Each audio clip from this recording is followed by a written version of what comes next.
Acupuntura Brasil.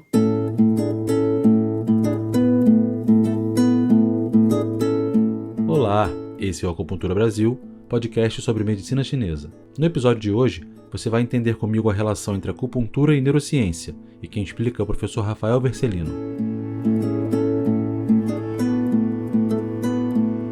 Eu sou Carlos Alberto Gomes, psicólogo e acupunturista. Sou muito grato por ter você aqui. Toda sexta tem um episódio novo no seu tocador preferido, ou no youtube.com/acupunturabrasil. Esse é o 8º episódio do nosso podcast e continuamos falando sobre excelência no atendimento em medicina chinesa. Eu converso com especialistas e aprendo junto com você sobre os conceitos e práticas que fazem deles referências no universo acadêmico ou clínico. O bate-papo que você vai ouvir agora foi gravado no dia 19 de julho de 2021 e o meu interlocutor foi o PhD Rafael Vercelino. Como integrar as racionalidades orientais e ocidentais sem perder de vista os seus fundamentos? O que temos a ganhar na clínica quando entendemos que medicina chinesa e medicina ocidental são complementares e não antagônicas, como muitas vezes somos induzidos a acreditar? Ouve aí o que o professor Rafael tem a dizer e depois me conta se virou uma chave na sua cabeça também. Esse podcast é um oferecimento Dux. Muito legal poder compartilhar essa minha busca com outras pessoas e poder receber vocês aqui, professores que se dedicaram tanto tempo, tantos anos, e que disponibilizam o tempo, né, em compartilhar com a gente o conhecimento. Queria agradecer aqui em nome de todo mundo que está nos vendo aí, que vai nos ouvir no podcast também. Muito obrigado. Eu que agradeço o convite e o pessoal aí à disposição de escutar esse bate-papo. Professor, você podia começar falando um pouco sobre a sua história dentro da medicina chinesa, né, e afins, né, porque nem tudo que a gente faz pode ser considerado MTC, isso é uma confusão também. Mas se você puder contar pra gente a sua história, que, né, a nossa ideia aqui é entender mesmo, né, o caminho que os profissionais trilharam, e cada um tem uma história diferente, interessante. Então, se você puder começar falando disso pra gente. Até onde eu me lembro, eu comecei a me interessar por coisas do Oriente quando passou na televisão a primeira versão do Karate Kid. Assisti o Karate Kid e comecei a me interessar pelo Oriente. Isso eu tinha uns 11, 12 anos de idade. E aí comecei a me aprofundar e procurar coisas a respeito do Oriente, né? Eu comecei a fazer Karatê, depois eu me interessei pelo Kung Fu. Eu acho que é uma influência bastante do Bruce Lee, na meados dos anos 80. E comecei a conhecer a cultura oriental. E aí acho que eu descobri a acupuntura na época, medicina chinesa, e comecei a colecionar, né? Não a estudar. Eu era um adolescente e botar uma coisa na minha cabeça, que eu iria fazer isso daí. Eu iria trabalhar com isso. É óbvio que isso aí não é uma linha reta, né? A vida não é uma linha reta. Tinha muitas oscilações do que eu queria fazer na minha vida. E aí eu acho que eu me defini em fazer a graduação em fisioterapia. E eu acho que tinha isso em mente já. Fazer fisioterapia para fazer acupuntura. E também da graduação também teve altos e baixos em fazer ou não fazer uma especialização, uma formação em acupuntura. Eu gostava bastante de fisioterapia respiratória, algo que não se concluiu. Gostava de exercício pelo fato das artes marciais, me envolver com as artes marciais, eu praticar Kung Fu, e aí começar a definir isso na minha vida, e gostar do exercício, e gostar de algo que eu nunca tinha ouvido falar, que era o Qigong, coisa que eu sou do interior do Rio Grande do Sul, então numa revista que eu comprei, eu li um negócio sobre tal do Qigong, e isso me despertou muito interesse. Então tinha muito isso na minha cabeça, conhecer as práticas de cura da medicina chinesa. E enfim, me formei, fiz fisioterapia com essa ideia do Qigong. Eu me lembro que no primeiro semestre eu fiz um trabalho a respeito da prática do Qigong numa disciplina. Uma coisa que nem o professor sabia o que era que eu estava falando. Hoje eu acho que é até mais divulgado. Mas na década de meados dos anos 90, ninguém ouvia falar. O Tai Chi é o mais difundido. Se tu fala Tai Chi, para a maioria das pessoas, elas sabem. Qigong é uma coisa que tem que parar para explicar. Que não é a mesma coisa, obviamente. Assim como tu tem que parar para explicar para a maioria da população que o Tai Chi é uma arte marcial. Eles não conseguem visualizar isso daí, uma arte marcial, num exercício lento, como o Tai Chi Yang. Mas se vai ver o Tai Chi Chuan, vai ver que não é bem assim. Aí as coisas vão convergindo. Eu entrei na graduação, fisioterapia, eu fui fazer iniciação científica com uma professora que era fisiologista, que era da fisiologia, e permaneci desde o início da minha graduação fazendo iniciação científica em fisiologia. Eu me graduei e fui para o mestrado. E, concomitante, eu fui para a formação em acupuntura. Estava na dúvida se ia fazer algo em fisiologia do exercício, que eu gostava, ou ia fazer acupuntura. E aí eu fui orientado por um outro professor, assim, faz acupuntura, já que a acupuntura, tu não vai aprender dentro da academia, no mestrado, doutorado. Faz essa especialização, porque fisiologia do exercício tu pode aprender dentro do teu mestrado. E aí foi que eu defini, foi o seu primeiro marco. Entrei na acupuntura e é isso que eu acho sensacional. Eu gosto. E aí todos aqueles planos que eu tinha no passado se reuniram nisso. E como a grande maioria das formações em acupuntura, não tinha nada na minha a respeito de fisiologia, de mecanismos fisiológicos, mecanismos neurofisiológicos da acupuntura. E aí eu comecei a estudar por conta. Porque eu tinha já uma base do mestrado, sabia onde procurar, busca de artigos, saber qual tipo de livro que ia me trazer. E aí a gente tinha um livro publicado na época que eu estava no meu mestrado e na formação em acupuntura, que é esse aqui, Acupuntura Clínica. E esse livro traz muitos mecanismos a respeito da acupuntura. Esse livro, ele começou a me trazer um interesse muito grande pelos aspectos fisiológicos, o que se tinha a respeito disso. Era algo, e ainda é, para a grande maioria dos acupunturistas, é algo à parte. Estudar a fisiologia, estudar a neurofisiologia da acupuntura. Porque não faz parte do escopo da nossa formação, infelizmente, ter algo aprofundado a respeito disso, de entender os mecanismos neurofisiológicos. E aí, por estar envolvido na fisiologia, na formação, no mestrado, eu comecei a estudar e me aprofundar, e tentar entender, bem de forma autodidata. Aí eu terminei meu mestrado, terminei a formação em acupuntura, e aí vamos dizer que a segunda onda, o segundo corte, que foi que eu descobri que dentro do hospital, onde ficava o laboratório, onde eu fazia a minha formação, meu mestrado, e eu engatilhei direto para o doutorado, dentro desse hospital tinha um curso de formação em dor e medicina paliativa. E não que eu desse muito valor para dor, porque dor também ainda é visto de forma superficial na graduação. Eu procurei essa formação não porque gostava de dor, e sim porque tinha um ambulatório de acupuntura. E eu queria conhecer, queria vivenciar esse ambulatório de acupuntura dentro desse hospital, dentro do Hospital de Clínicas de Porto Alegre. Era um curso de 1 ano, com aulas uma vez por semana, mas o mais interessante era que tinha vários ambulatórios. Tinha ambulatório de dor crônica, 2 vezes na semana, e ambulatório de dor oncológica, 2 vezes na semana. E a aula, e mais os ambulatórios de acupuntura 2 vezes por semana. E eu digo que essa formação foi o segundo corte, porque aí eu me vislumbrei, eu me apeguei, me apaixonei pela temática, dor e medicina paliativa. Porque juntava coisas que eu gostava muito. Se a gente for ver a literatura atualmente, a fisiologia da acupuntura dá muita ênfase para tratamento de dor. Esse livro aqui, ele tem muito estudo relacionado à dor. E aí comecei a unir o que eu tinha de minha formação como fisioterapeuta, depois do meu mestrado e doutorado em fisiologia, o interesse pela acupuntura e essa formação em dor.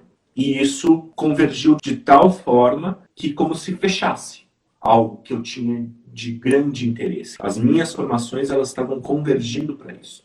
E aí foi a partir daí que eu comecei a estudar cada vez mais e a querer entender cada vez mais de neurofisiologia da dor e fisiologia ou neurofisiologia da acupuntura.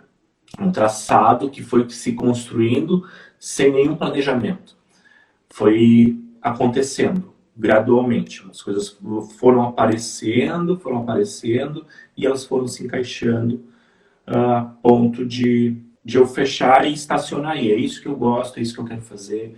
É algo que eu me sinto confortável em fazer, confortável de falar. Não é um esforço, é um prazer. Então, nesse sentido que um resumo da história, né, de como eu fui me envolver com neurociência, acupuntura e dor foi a partir dessa trajetória.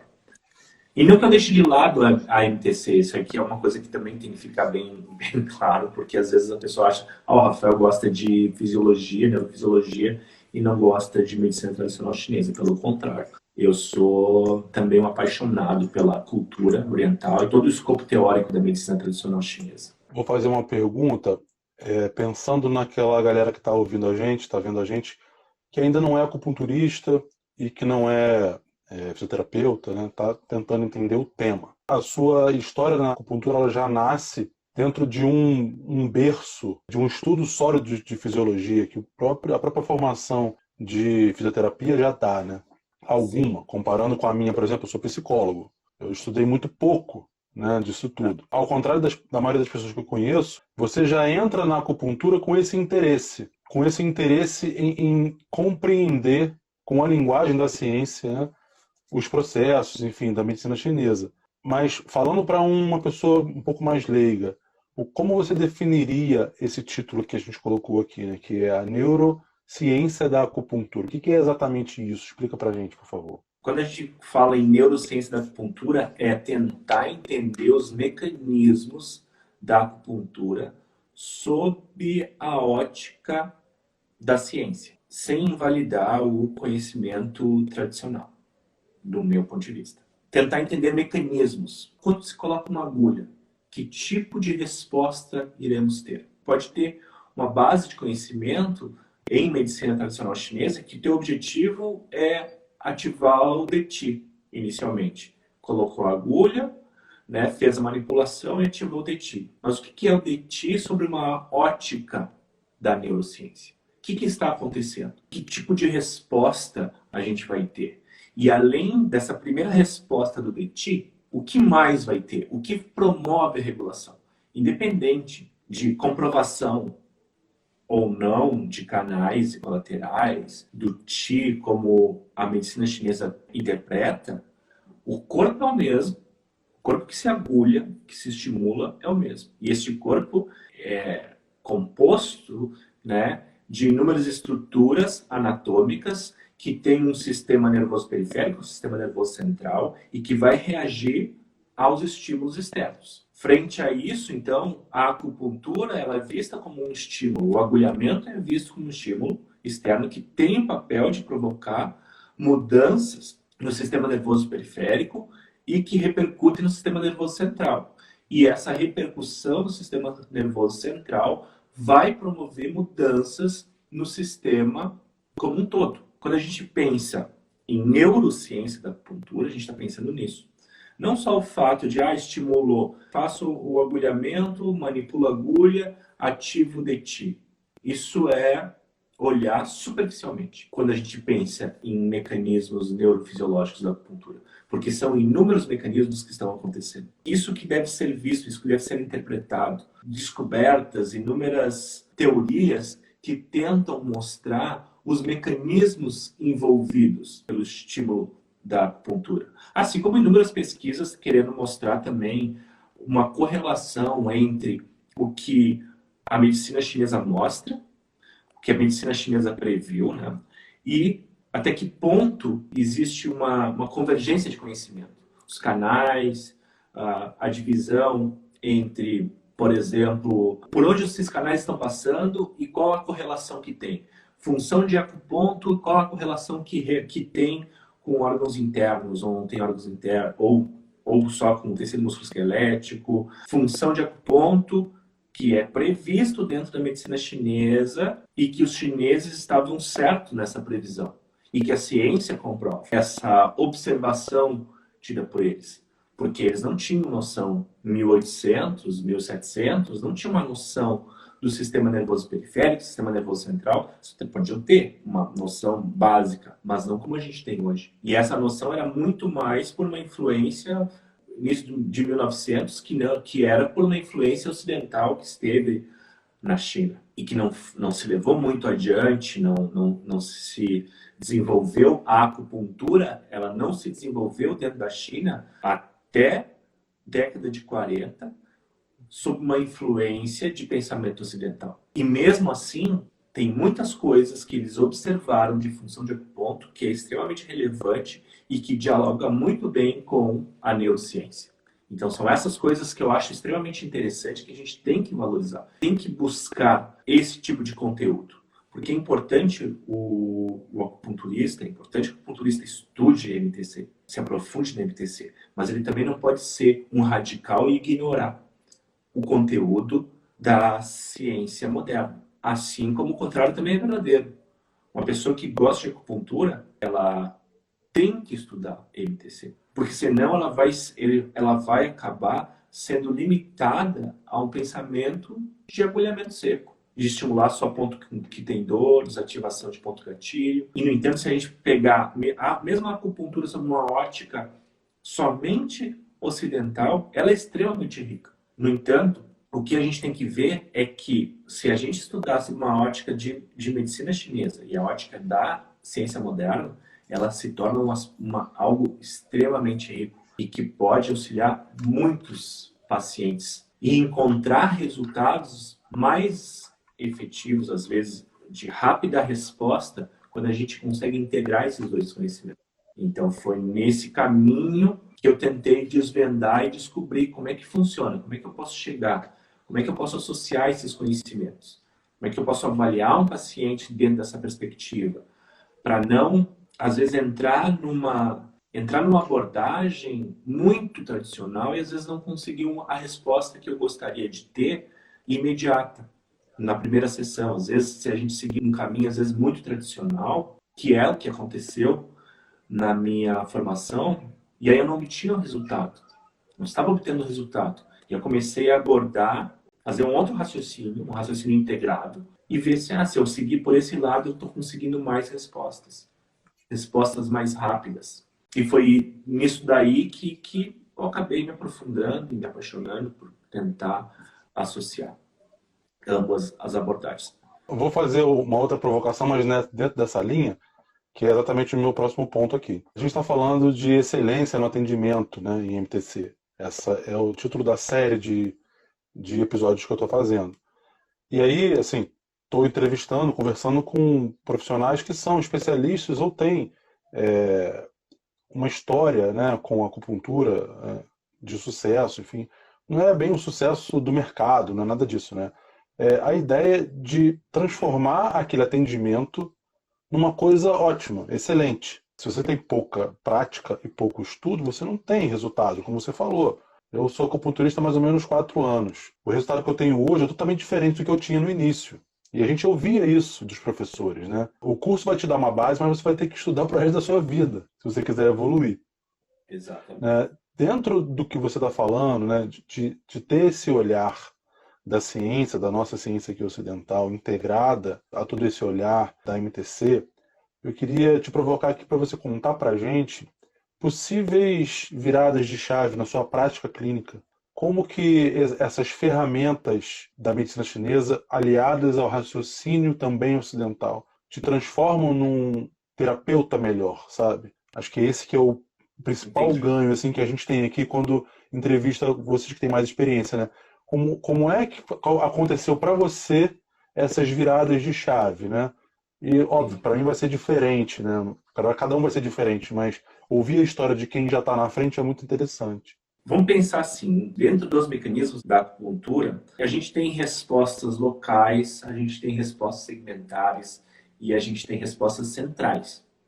Dentro de um aspecto da fisiologia, da neurofisiologia da acupuntura, a gente tem esses 3 tipos de respostas. Isso está diretamente ligado a como a gente faz o agulhamento. A gente faz o agulhamento local para ter uma resposta local, a gente faz o agulhamento adjacente para ter uma resposta segmentar, e a gente tem agulhamento distal, a queixa, para ter uma resposta geral ou central. E aí, tendo conhecimento disso e de que como eu vou obter esse tipo de resposta, ligado ao número de agulha, tempo de exposição, tipo de frequência de eletroacupuntura, por exemplo, eu comecei a associar esse tipo de raciocínio e é óbvio que a formação em dor me auxiliou, porque acaba tendo muito paciente com dor crônica ou condições que estão de alguma forma associadas à dor, que a gente estuda no paciente com dor. Insônia, ansiedade, depressão, por exemplo.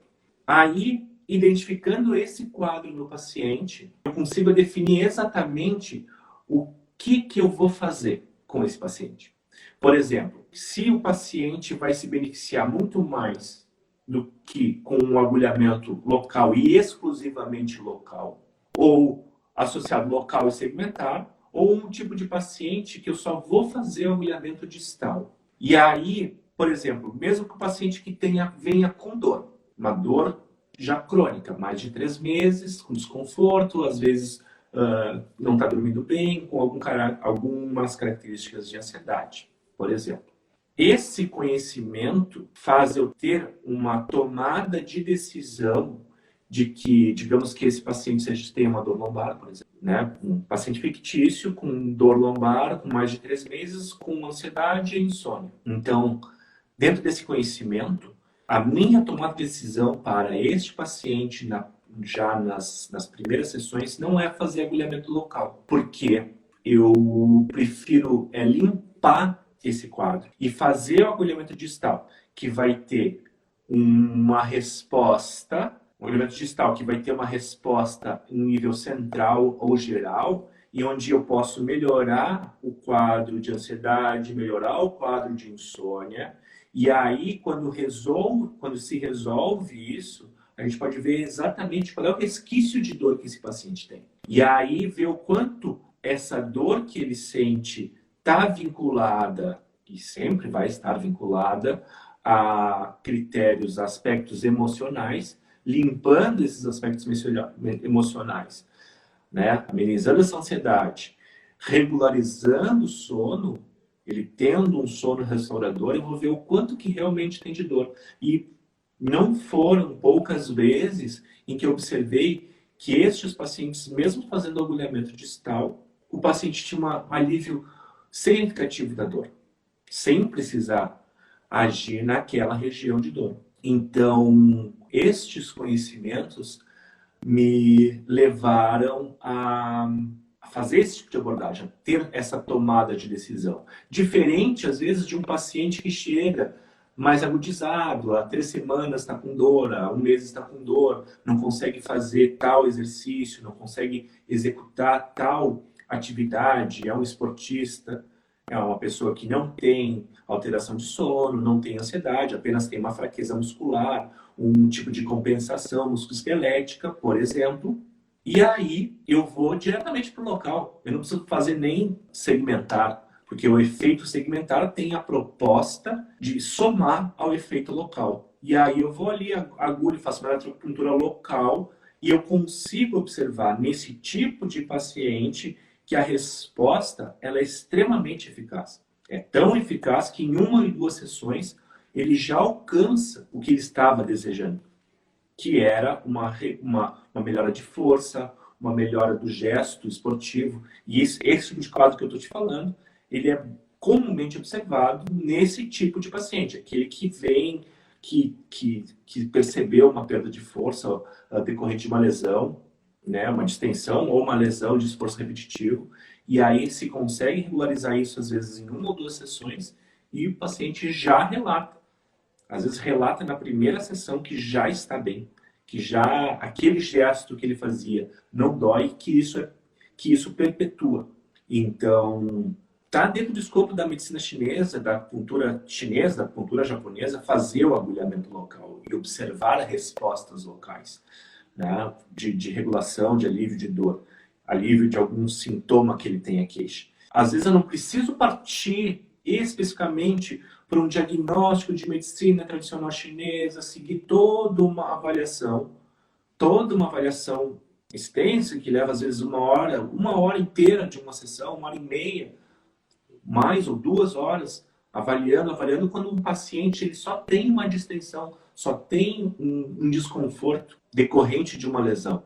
Isso aí já está fixado na nossa mente. A gente sabe que a estagnação de Qi, Shui, dentro da perspectiva da medicina tradicional chinesa. E a gente tem que saber que essa estagnação de Qi, Shui está vinculada ali a uma lesão, houve rompimento de fibras, surgimento de pontos, gatilhos naquela região que vão levar a um comprometimento musculoesquelético, de compensação, um mecanismo de espasmo muscular pelo fato de estar sentindo dor, e aí desativar essa rota a partir de uma perspectiva, né, ocidental, de desativar essa rota dolorosa, que é tornar o fluxo de Qi sangue suave, que é o nosso pensamento da medicina chinesa. É a mesma coisa, é o mesmo pensamento. Só que uma interpretação da medicina ocidental. Outro é o pensamento da medicina chinesa. Seria ingenuidade da nossa parte dizer que o chinês não pensa assim hoje, né? Com toda a formação dele. Ele sabe que houve um entorse, ele sabe que houve uma distensão, e ele sabe que o agulhamento vai ativar fibras musculares, vai ativar fluxo sanguíneo local, vai desativar pontos gatilhos. Porque isso faz parte do nosso conteúdo moderno. Então, a proposta da neurociência, da acupuntura, é isso. É entender de forma global. E esse global holístico não é só o fluxo de Qi, de Shui, não é só todo esse conhecimento da medicina chinesa, toda essa herança que nós temos da medicina chinesa. Mas o global, esse holístico, também é integrar todo o conhecimento que nós temos de conceitos modernos, biomédicos. E aí ter o entendimento desses conceitos vai nos acelerar, vai nos tornar mais afiados para dar as respostas que o paciente está desejando. Essa resposta é um alívio rápido, a não ser que ele tenha o interesse de usar a terapia de acupuntura como aquela que ele gosta, que ele sente bem, que ele relaxa, e aí faz cronicamente as sessões, né, e permanece, o que não tem problema nenhum. Eu tenho vários pacientes que fazem isso. Mas também aqueles que querem uma resposta rápida. E isso é extremamente benéfico e valoroso para o profissional, porque aí ele vai ser lembrado. Esse responde rápido. Eu fiz 1 ou 2 sessões, 3 sessões, e já estava resolvido o meu problema. E aí tu vai ser indicado. E aí, sendo indicado, teu nome vai estar na praça, e isso vai reverter, né, em arrecadação, que é o que o acupunturista quer ser conhecido, quer trabalhar, quer ter mais paciente. Quando você falava, eu estava lembrando de alguns professores da minha graduação que ficavam provocando a gente a pensar fora do formato ocidental, né? Uhum. Muitas vezes a gente tem dificuldade de entender, né, a teoria da MTC. Sim. E os professores falam, é porque você não está conseguindo entender na linguagem chinesa, na linguagem oriental. E aí a gente se forma com o hábito, né, de tentar deixar de lado o pensamento ocidental. E aí vem pessoas como você e falam, não, peraí, tem que juntar, até porque na China é assim que eles fazem hoje, né? Claro. E é o que a gente ouve. Ressonância magnética, não usar. É só pulso em língua e já sabe. Olha, tu tem uma cirrose, mas como tu sabe? Né? Não precisa fazer ultrassonografia. Aqui, ó, só pelo pulso eu já vi. O pulso ele vai te dar um dado a respeito do aspecto da medicina chinesa, do aspecto previsto por eles. Pode até dizer, existe disfunção hepática, existe disfunção no Zangfu. Pode até dizer isso, mas não vai dizer o que tu tem. Ele não vai dizer assim, é cirrose, vai dizer, é uma disfunção, é uma insuficiência do fígado, né? Não está cumprindo com a sua função adequada. E não só o pulso, associado a todos os sinais e sintomas. Eu nunca fui para a China, mas até onde eu sei, eles fazem isso. Isso aí a gente vê em programas de televisão, mostrando, eles avaliando ressonância magnética, avaliando exames de sangue. Então, dentro da China, sim. Não sei como é que é dentro do Japão. Não sei como é que é. Eu sei que existem diferenças entre as práticas. O grau de importância de uma prática, a medicina tradicional chinesa e a acupuntura japonesa. Eu acho que a gente tem que levar em consideração, tem que levar isso e não ignorar. Eu também tive professores que mandavam ignorar. Tinha professor que dizia para paciente parar de tomar medicação. Quimioterapia, dizia para de fazer a quimioterapia. Olha, e não é menosprezar o conhecimento destas práticas. No meu envolvimento com pesquisa, eu aprendi que, mesmo em pesquisa, tu não deixa de dar uma terapia áurea, que é áurea no sentido GOLD, que é realmente eficaz para um paciente para testar outra. Então, no mundo ocidental, a quimioterapia é áurea para tumores. E seria uma incompetência, uma irresponsabilidade não dar ou orientar o paciente a deixar de fazer a quimioterapia para testar uma erva ou verificar se aquela erva vai ter respostas. Não estou dizendo que não possa ter, mas eu jamais daria esse tipo de orientação para o paciente. Porque, e se não funcionar?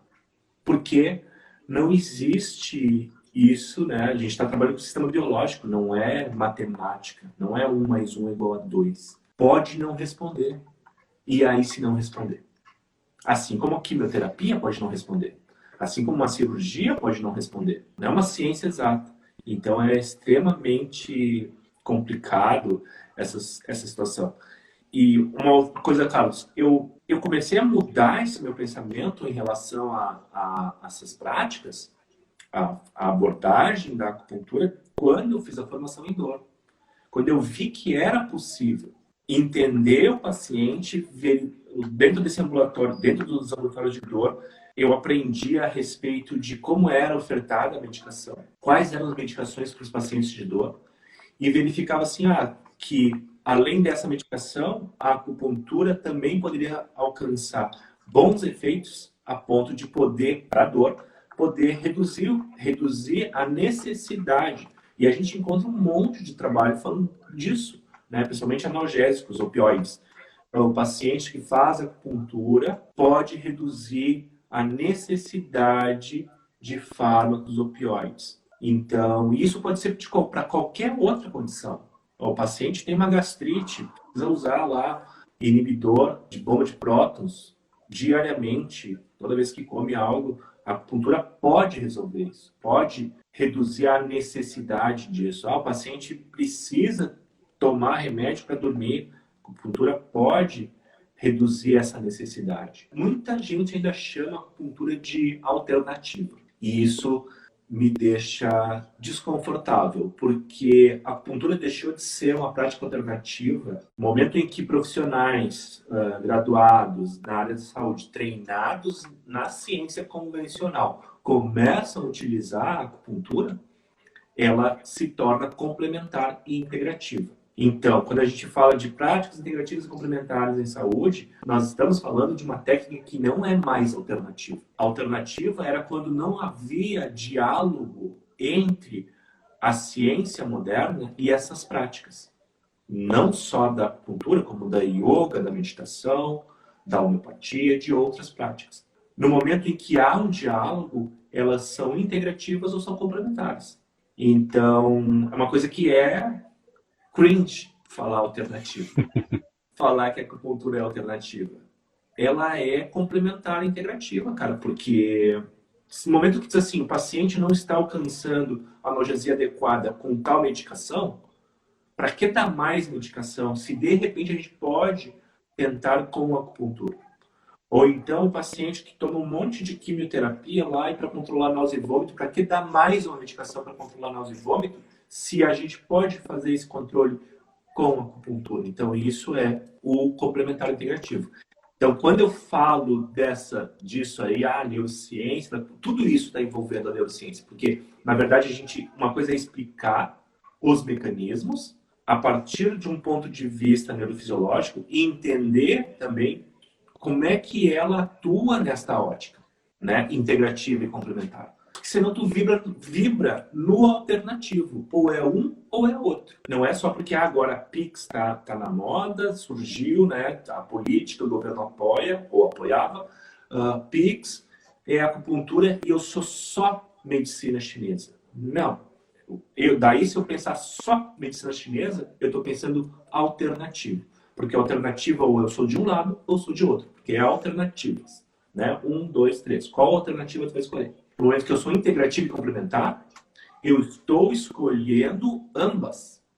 E eu vou raciocinar e dialogar com ambas. E aí, nesse sentido, um olhar neurocientífico é olhar todo o escopo da medicina chinesa, né, toda a base teórica da medicina chinesa, e tentar dialogar com a neurociência. E vice-versa, a neurociência dialogar com a medicina chinesa. E aí a gente vai encontrar muitas coisas, muitas correlações. Não que são que tudo fecha bonitinho, mas nós encontramos muitas relações nesses aspectos, desde o aspecto de diagnóstico, desde os aspectos de abordagem de tratamento, de funcionamento.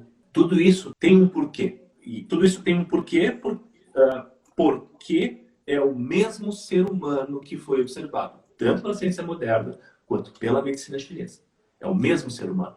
Então, as mesmas funções fisiológicas. O que diferencia é o olhar que se tinha. Um é um olhar mais primitivo, mais antigo, que interpretava os fenômenos com base em aspectos filosóficos, e outro que é em cima do pensamento positivista, reducionista, mas é o mesmo corpo, as mesmas emoções, as mesmas funções fisiológicas, os mesmos comportamentos. Então não tem como não integrar isso. É só ter um pouco de boa vontade e dizer assim, olha só que coisa interessante a gente pode ver de um lado, de outro. Eu penso dessa forma. Eu acho que é isso que é a neurociência da acupuntura. Não pensando só em aspecto neurológico, né? Neurociência, que a neurociência ela é muito ampla. É mais ou menos isso que eu percebo quando eu falo em neurociência. É tentar ver esse olhar holístico, né? Esse olhos nesse sentido, integrar o Oriente com o Ocidente. Perfeito. É importante também, né, lembrar que se hoje a acupuntura e outras práticas, né, orientais têm tanto espaço na nossa sociedade, né, graças também ao esforço de cientistas, pessoas como você, que foram lá, pesquisaram e demonstraram, né, e desvendaram para que a nossa cultura aceitasse, né? Isso eu vejo como um papel muito importante, né, dessa integração, porque além de todo o benefício clínico que isso traz, né? Se hoje a gente tem esse trânsito todo, que ainda é muito pouco, mas que já é muito mais do que 20 anos atrás, né? É graças ao trabalho de cientistas, de pessoas que foram lá, estudaram, né, descobriram como funciona e mostraram pra gente. Exatamente. A partir da década de 70, a gente consegue observar um gráfico que é ascendente assim, no número de pesquisas com acupuntura. Uma coisa que a gente sempre aprende na formação, na história da acupuntura. Acho que o presidente Nixon foi para a China. Nessa comitiva tinha um repórter que teve uma apendectomia. Fez a apendectomia na China e recebeu acupuntura pós-operatória. Alguns livros de acupuntura dizem que ele recebeu anestesia por acupuntura. Eu acho que os chineses iam ser doidos se fizessem anestesia com um membro do comitê e vai que não dava certo. Então, eu acho que isso foi pós-operatório. E isso foi no início da década de 70. Logo depois, a China começou a fechar relações com os Estados Unidos e China. E nesse mesmo período acendeu o número de publicações.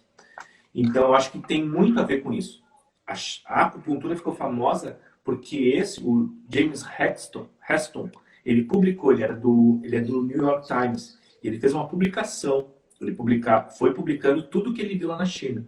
E uma das publicações dele no New York Times foi, e agora, a respeito da minha cirurgia de apendectomia. E ele tem fotos dele com a equipe, tem fotos dele recebendo acupuntura, que foram publicadas.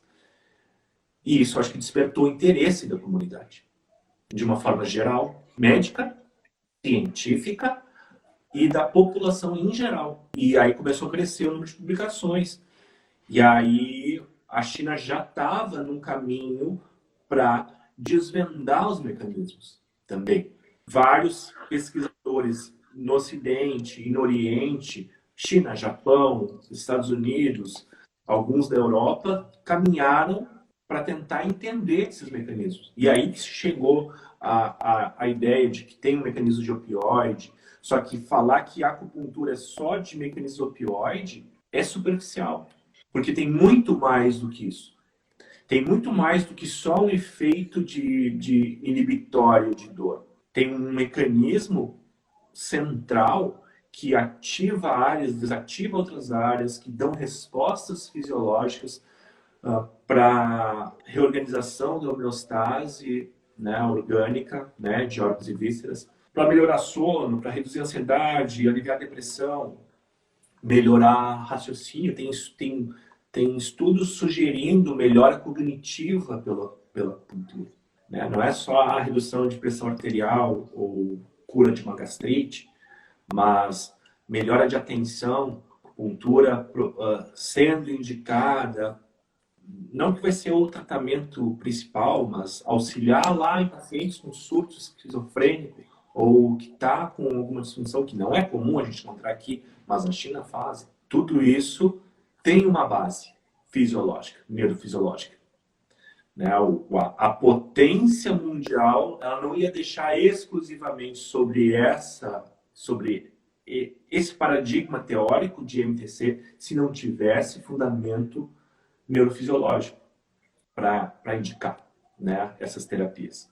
Infelizmente, a gente não tem isso dentro das formações. Isso tem que ser mudado. Tem que ter mais aspectos de neurociência. Eu não estou dizendo que tem que ser interpretado só sobre essa ótica, mas que a gente tem que levar isso. A gente tem que ser de conhecimento geral de todo acupunturista e até pro paciente, que não é só as energias. Eu não gosto do termo energia. Não é só as energias. Não gosto de energia porque eu acho que o Qi não é bem traduzido.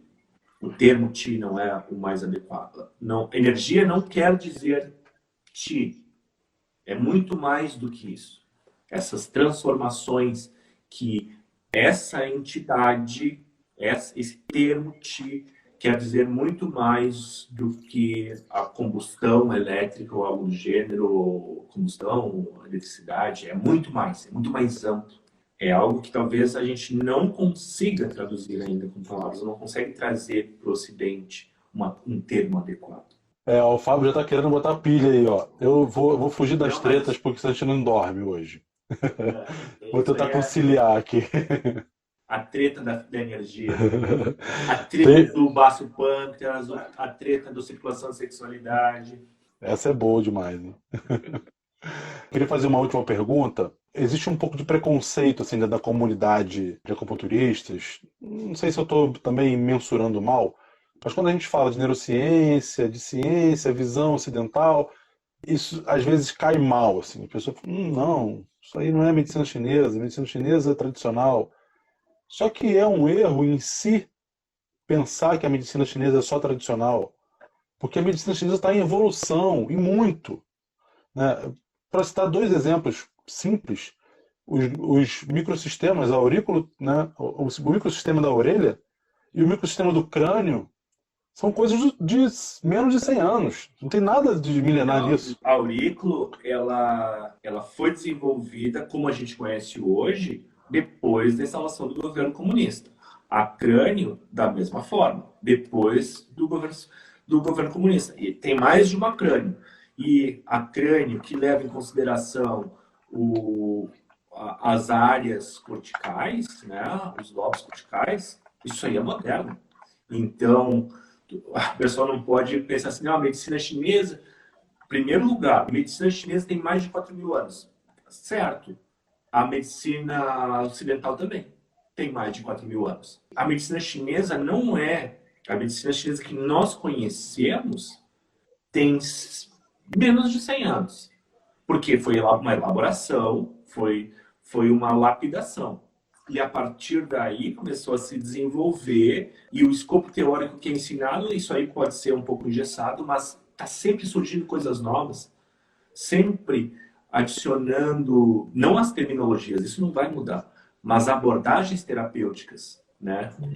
Diferenciações nas abordagens terapêuticas. O próprio método de observação, ele é contínuo, né? A natureza é um ciclo que você nunca vai parar de observar, né?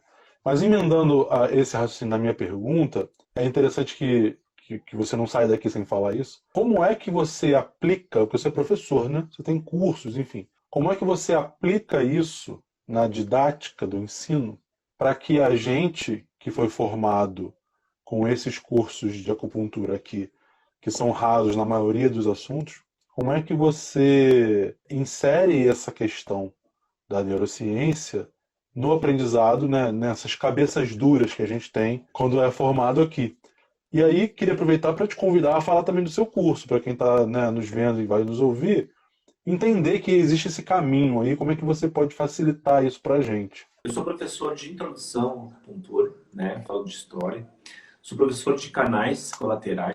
Sou professor de dor e na formação, né, de acupuntura. Basicamente são essas disciplinas. E de aurículo, agora, mais recentemente. Eu tento não dar o conteúdo da ementa das disciplinas. Mas eu sempre comento. E também sou professor de ambulatório. E aí, no ambulatório, é onde eu tento abrir a mente. E dizer, gente, e faço exatamente como seria o meu raciocínio da minha prática. Então, o aluno ele está condicionado, já está condicionado, porque não sou o único professor, ele construiu o conhecimento dele, né? Foi construindo à medida que ia recebendo as aulas.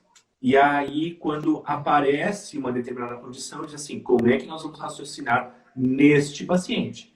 Estava atendendo um paciente que tinha, nessa sexta-feira, no ambulatório, um paciente que tem esclerose múltipla. E aí a queixa do paciente era dor lombar. E ele não estava conseguindo fazer certos movimentos, perda de mobilidade do membro inferior. E aí eu mostrei para eles que raciocínio eles poderiam ter. Não pensava o aliviador, daí eu vou botar a bexiga 40, vou fazer uma ventosa na lombar, vou botar ali a bexiga 23. E vamos pensar de outra forma esse paciente que ele está tendo uma compensação de membro inferior. E vamos pegar e vamos usar técnicas de agulhamento para ativar esse canal, para melhorar a mobilidade de perna. Outra coisa que agora me passou, quando eu estava fazendo esse atendimento com essa paciente, foi usada a técnica Shin-Nao Kai-Chao. O Yu Shin-Nao Kai-Chao, ele é uma criação moderna. Usa todos os princípios da medicina chinesa. E há pontos específicos para desbloquear canal. E se a gente for ver, esse desbloqueio de canal é ativação neurológica. Ela pode ter toda a explicação teórica da MTC. Mas, na prática, o que a gente está fazendo é, por exemplo, de membro superior, agulhar pericárdio 6, tu está pegando o nervo mediano. Agulhar pulmão 5, está ativando nervação radial. Agulhar coração 1, tu está agulhando região de plexo braquial. Então, tu está fazendo essa ativação dessas inervações. E isso é moderno, isso é MTC. Não vai dizer lá na China, lá no Tianjin, que a prática do Shin-Nao Kai-Chao não é MTC, e sim uma prática de agulhamento neurológico de nervo. Enfim, essas abordagens, principalmente a abordagem Shin-Nao Kai-Chao, ela está muito próxima a essa abordagem da neurociência, uma abordagem que faz estimulações neurais. Além disso, ela não deixa de usar pontos distais com o objetivo de regularização, né, os objetivos específicos de síndrome, para regularização de síndrome. Tu vai lá e faz pontos locais adjacentes para a queixa do paciente, e distal tu faz com o objetivo de regularizar a síndrome. Por quê? Normalmente, quando a gente pensa em síndromes, a gente sempre está pensando, ou pelo menos a maioria dos livros vão nos indicar pontos Shu antigos. E esses pontos Shu antigos, dentro de um olhar da medicina chinesa, ele é colocado como pontos principais. Dentro de um olhar da neurociência, são colocados como pontos principais, porque esses pontos vão ativar áreas corticais em especial para ter essa resposta. Tento seguir mais ou menos dessa forma, na minha prática clínica, ou mostrar para o aluno que tais acupontos podem ter tais funções, tal agulhamento pode te alcançar tal situação. Não pensa só, eu vou tirar o sintoma dele fazendo ventosa, fazendo agulhamento nasal, ou fazendo agulhamento distal, que pode ser que alivie a dor. A maioria do aluno vai lá pensar, eu vou agulhar rim 3, porque rim 3 tonifica o rim e ele também é indicado para dor lombar. Mas ele nem sabe se a dor lombar desse paciente é por uma deficiência de Jing. Ele só pensa na dor lombar, tem que pensar no quadro todo. E aí tentar associar tudo isso ao que realmente aparece nele. Tanto associando pontos locais, adjacentes, distais, e associar a real síndrome. Quando se fala integrativo, se fala em neurociência, tu não está tirando a síndrome de lado do paciente. Tu tem que levar a síndrome para a tua prática. Só que tu tem que pensar também todo o aspecto neurofisiológico. O que tem ali dos aspectos modernos que estão na tua cara. Tu não vai deixar de considerar o paciente que tem uma esclerose múltipla e todos os mecanismos fisiológicos da esclerose múltipla. Não pode pensar só em ETC quando tem um paciente com uma doença degenerativa na tua frente. Tu tem que pensar também em aspectos modernos. Então, é assim que eu conduzo, é assim que eu tento levar o aluno para esse raciocínio, para ele despertar que ele tem que estudar mais isso. Além da MTC, ele tem que estudar mais isso. Porque acaba se acomodando. Se fascina tanto, porque ela realmente é fascinante, acaba deixando de lado esse aspecto. Só que acaba não ofertando o que tem de bom também no outro lado da moeda. Indicar exercício para o paciente, tem pacientes neurológicos ou pacientes com dor crônica. Fazer exercício, fazer tal exercício. Mas aí o acupunturista não é da área da fisioterapia, por exemplo. Não é da área da educação física. Mas ele pode indicar um fisioterapeuta, né, que, fisioterapeuta da confiança dele, diz assim, tal paciente X está fazendo acupuntura comigo, ele está com esses déficits que eu estou observando.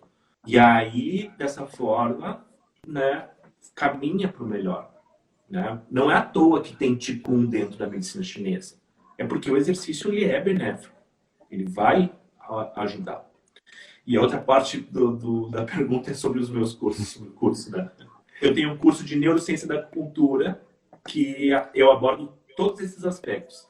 É um curso que é dividido em neurofisiologia da dor, neurociência da acupuntura, que leva o nome, né? E o terceiro é tratamento da dor e cuidados paliativos, onde a gente aborda, na maioria, todos esses mecanismos, todo o mecanismo de dor, todos os mecanismos envolvendo a acupuntura, né? A prática de acupuntura, os efeitos locais, adjacentes e distais, como é que é a resposta frente ao sistema nervoso. O que nós temos dentro da acupuntura que é similar ou que tem uma convergência, né? Consegue dialogar bem com a medicina ocidental, o pensamento ocidental, não a medicina ocidental, o pensamento ocidental, e o que não é, onde tem discrepâncias, onde não tem discrepâncias entre essas duas escolas de pensamento.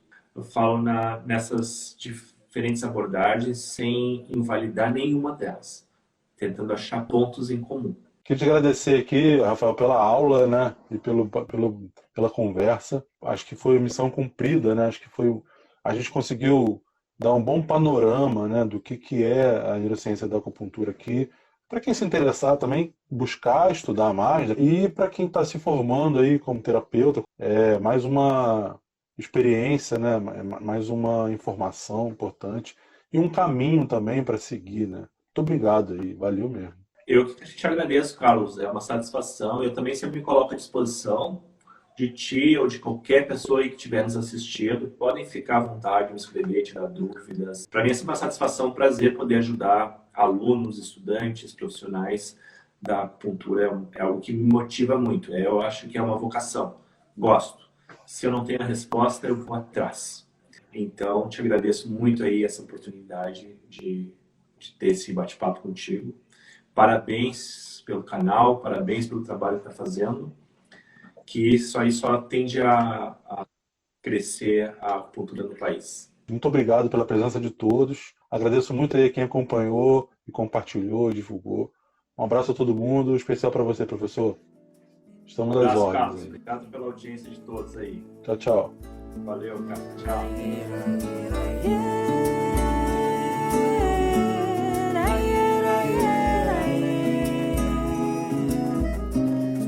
Muito bom o papo, né? Eu nem vi a hora passar. Essa conversa com o Rafael só reforçou a ideia de que a gente tem mesmo que aproveitar o que cada racionalidade tem de melhor para nos oferecer, né? E de acordo com a situação do seu paciente, utilizar a ferramenta que você tiver melhor na mão. Se você ficou com alguma dúvida ou quiser fazer algum comentário, por favor, interaja lá no Instagram através do @acupunturabrasil. E se quiser falar com o Dr. Rafael, é o dr_Rafael_Vercelino.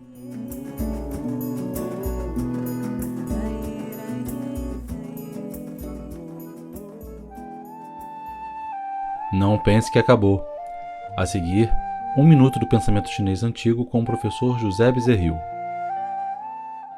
O primeiro poema do Tao Te Ching, de Lao Tse, diz: o tal que se pode dizer não é o tal constante. O nome que se pode nomear não é o nome constante. Sem nome é a origem do céu e da terra. Com nome é a mãe das 10.000 coisas. Lao Tse fala da realidade, da natureza da realidade, e de que ela é inexprimível, que não é possível descrevê-la com nossas palavras e com o intelecto humano. Ainda assim, na tentativa de expressar sua compreensão, ele utiliza a palavra Tao, caminho. E o caminho tem 2 aspectos, um aspecto imanifesto, vazio, que é a origem do céu e da terra, consequentemente de Yin e Yang, e um aspecto com nome, ou seja, um aspecto com características, que é a mãe das 10.000 coisas.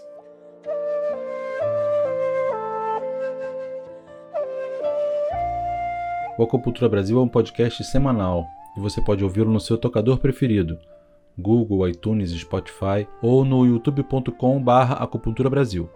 Agradeço muito por ter você aqui. Te convido a maratonar os episódios anteriores e indicar para um amigo que possa se interessar pelo tema. Esse podcast tem o patrocínio da Dux e o apoio de Ecofibras, Instituto Tarran, Tequiacos e Instituto Ana Cardoso, a quem sou muito grato pela parceria. Nossa trilha sonora é a canção O Beija-Flor e a Flor, do Carrique, interpretada por Laura Zandonade e Felipe Veloso. Clara Marinho empresta sua voz na vinheta Acupuntura Brasil. Eu fico por aqui e deixo você mais uns minutinhos com essa música de relaxamento. Feche os olhos se puder e respire lenta e profundamente.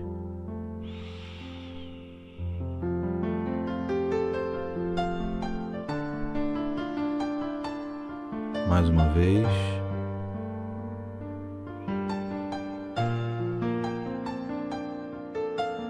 Até o próximo episódio.